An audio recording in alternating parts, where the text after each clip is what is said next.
Thank you, Madam Chair. Thank you, Chair Powell, for your service and your great work. Uh, I do want to ask you a question about the SWIFT network. And I realize that the sanctions piece of this is owned by Treasury, but I'm curious if in any of your risk analyses, you've looked at the possibility that if we did completely ban Russian banks from use of the SWIFT network, and it became a target of the Russian uh, cyber forces, have we basically gamed that out how that might happen, and do we feel comfortable that structurally and architecturally that SWIFT network would be able to resist a state-sponsored assault on that messaging service? I'm sorry, Mr. Lynch. I'm really not the right person to answer that question. That's really a question that our Treasury Department and our administration more broadly and the intelligence groups would be able to address. I'm a little surprised at that because earlier in your question you talked about cybersecurity and how that was in your lane in part, but I'll let that go. You did mention the recent Fed report on CBDC, and in that report, it more or less pushed responsibility back to Congress to resolve some of the major issues around the creation of a Fed CBDC, and I know that we have a working group at MIT and the Boston Fed that are doing great work on this. It started under Chairman Gensler, but now I believe Nihad Narula is running that effort.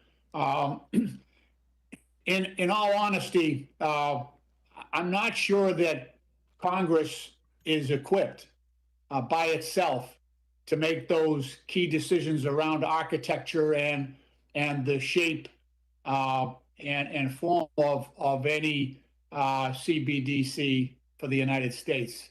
And I think we are relying on yourselves at the Fed and Treasury to help us. And so I was hoping for a little bit more instruction with the Fed paper. And is there any way we could collaborate rather than pushing the responsibility on Congress with all the other issues we've got to deal with, and also with the disparity in background in dealing with CBDC and those crypto issues?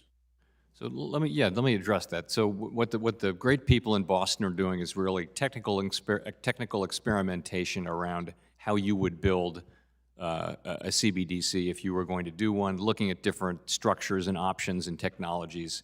And so that's separate from the policy questions of whether we should do this. So what we're thinking of how we're thinking of this is there's technical experimentation, there's all the technology questions that have to be solved, but there are also the policy questions of should we do this and why and how and what should be the structure and that kind of thing. So we'll be working on this project in coming years, and we hope building trust in Congress and in the public that we're doing it as a fair, honest, independent group who really is just looking out for the best interests of the country and of our citizens, and we'll be making recommendations on the appropriate structure if we do come to make a recommendation. The point is, though, that we our existing statute doesn't really contemplate a central bank digital currency, so we would need, ideally, we would get legislation that would be authorizing legislation, and we would take part in it. It's not that we'd be asking Congress to start this from scratch and figure out all the answers. We would be working with you to build trust in our process and ultimately come to you with a proposal, and then Congress would work its do its work and authorize. Thank you. But Mr. Chairman, the concern is that the architecture and the security of the system will guide policy. So I believe we need to work together. But agree. thank you. And Madam Chair, I yield back. No, I would agree. Thank you.